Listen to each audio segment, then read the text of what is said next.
Hey, it's Melissa. It's time to review year 3, week 16 of my $100,000 stock experiment ending July 31st, 2020. This isn't an endorsement to purchase any stocks that I bought or invest in general. According to the IBD at investors.com, the market is in a confirmed uptrend. This is an S&P 500 index 3-month chart. I drew that purple line last week on 7/24, the dotted purple line at 32.14, and I was hoping that this index would stay above that mark.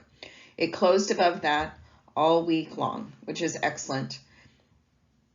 We're still seeing wide price swings between the high and the low for the day, and we've had 4 weeks of sideways action.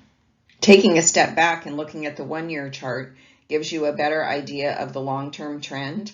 That diagonal red line is the 50-day simple moving average, and it's clearly going up. I did make 4 new purchases this week: DocuSign, GFL Environmental, Lululemon, and Viva Systems. And I also made a B2 in Viva and a B3 in Taiwan Semiconductor. Every time I buy a stock, I put a stop limit order at a floor. Initially, that's 8% below my purchase price. On Friday, I bought DocuSign. It had a super nice run from March 25th all the way to the beginning of July, with the 8-day, which is the pink line, above the 16-day green line. And then on July 13th, it dropped. Now it looks prepared to take off again. I'm calling this a short cup. It's not a long pattern, but it dropped down, and now I think it's going to take off again. I've held this 1 day, and it's up 1.6%. I purchased Lululemon on Wednesday. Right now, it's my only loser stock, but I bought this. It was in a pivot, according to MarketSmith. They called it a flat base. I thought it was a cup base or a saucer base, but it basically went sideways for about 7 weeks. And now it's back towards its high, and obviously I'm hoping it goes up. That's why you buy a stock. I did raise my floor on this to the 50-day simple moving average, the diagonal red line. I don't usually use that, but I did want to try and shorten up my floor since I have so many brand new stocks. When I have so many new stocks, it's easy to take a loss on a lot of them if the market suddenly drops. I've held this stock for the 3 days, and it's down 0.4%. GFL Environmental. I purchased this stock on Monday, so I've held it the 1 week. It's up 2.6%. I found this stock on a screen for 2020 IPO stocks. I like that it had nice volumes. Earnings are coming up soon. I don't know exactly when, but I don't know. Hopefully that's not a problem, but it wasn't a pivot, and I bought it. I did raise my floor up on this to the 31-day exponential moving average, that diagonal light blue line, and that puts my floor at a 6% loss if this was to trigger my floor. Every week I review my charts and see if I can raise my floor. Celsius Holdings. I've held this stock for a week and a half, and it's up 2.4%. It looks to me like this stock is just hanging out, waiting to make a move. It did go up 5% this week, but it was down 2.5% last week. I did leave my floor on this at 8%. Franco-Nevada Corp. I've held this for just about 2 weeks, and it's up 2.3%. I did raise my floor on this to the 31-day exponential moving average, and that puts my floor at a 5% loss if the floor were to trigger. I think this stock looks fine. It did start the week up and then came down, but it did close at the 8-day simple moving average, which is that pink line, which is excellent. Dexcom. I've also held this stock for about 2 weeks, and it's up 1.9%. I did move my floor up to that 50-day simple moving average. I thought that 31-day was too close. Since I haven't held this stock very long, I want to give it room to move, but also sort of control my losses. So my stop is at 6% if it were to be triggered. This stock still looks like it's consolidating, just going sideways for right now, getting ready to make a move, but it hasn't made a move yet. As positions prove themselves, I like to add to them. Viva Systems.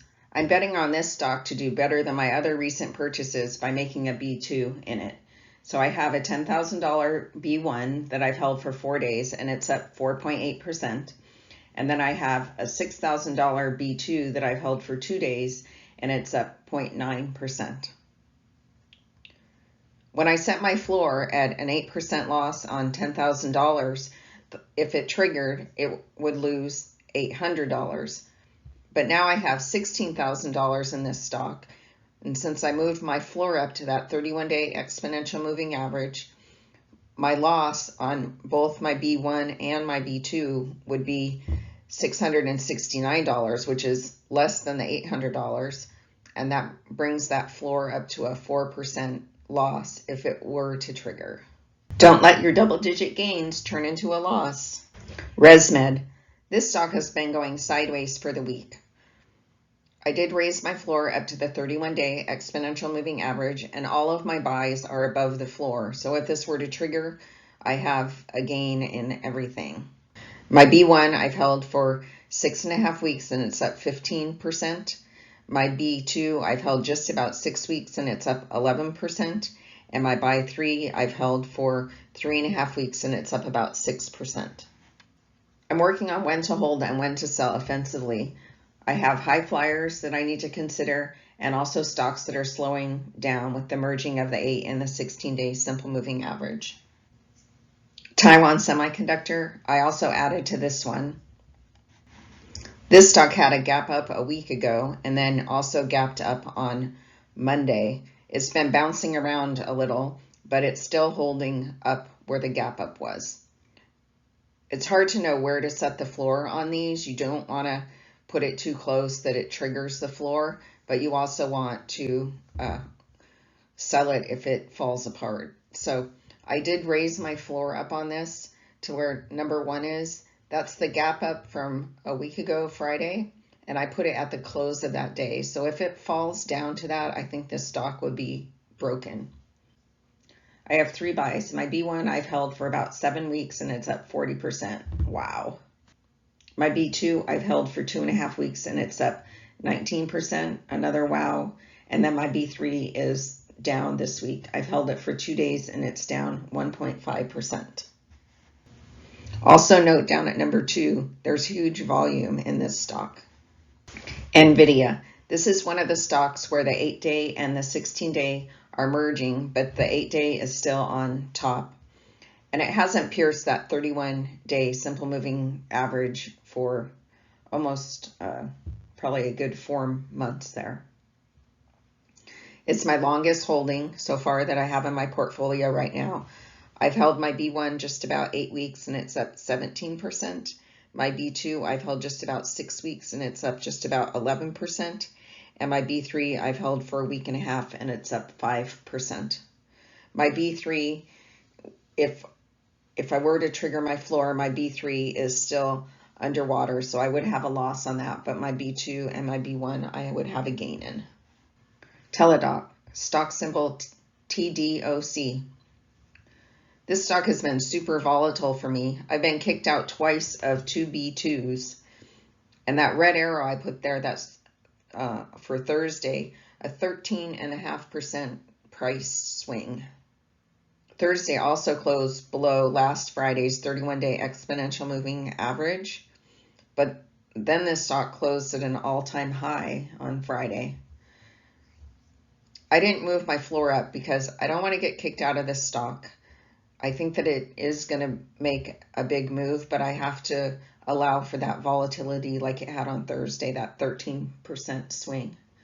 So I've held my B1 for 6.5 weeks and it's up 22.6%. Stocks sell when my floor gets triggered, but nothing sold this week.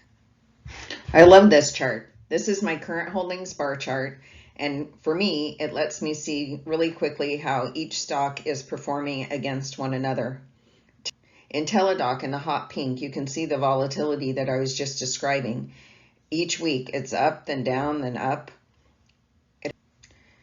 Teladoc has a bigger gain right now than NVIDIA in the green and ResMed in the light purple, but it certainly does have more volatility. TSM in the yellow, I put stars all over it. That's my superstar stock, up over 40%. I've held it the 7 weeks. If you look over on the left-hand side, Celsius, stock symbol CELH, is the blue. I've held that stock for 2 weeks, and now it's above that dash black line, which is the $10,000 purchase amount. The week before, the first week I held it, it was down. That yellow line is my 8% floor at 9,200. I look at the weekly gain for the week, and stocks that I've just held for part of a week, it's since purchase date, not for the whole week. And then I sort those with the losers on the top.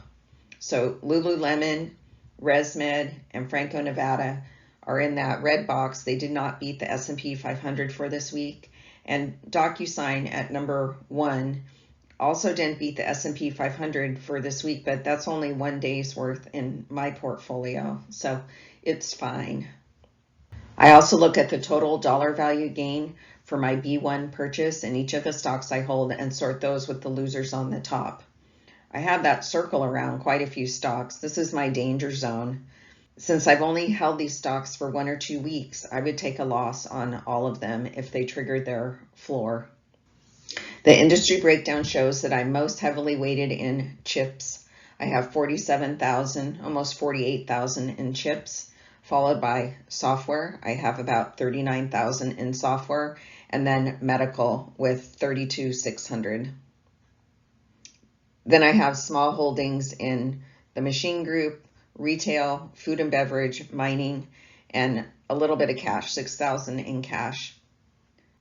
I have 3 buys in both of my chip stocks, TSM and NVIDIA, and 3 buys in one of my medical stocks, ResMed, and then 2 buys in one of my software stocks, Viva. I'm thinking of either making a buy 2 in DocuSign or Celsius. After 2 years and 16 weeks, my $100,000 has grown to $165,996, which I'm super happy with, versus the S&P 500, which has grown to $123,146.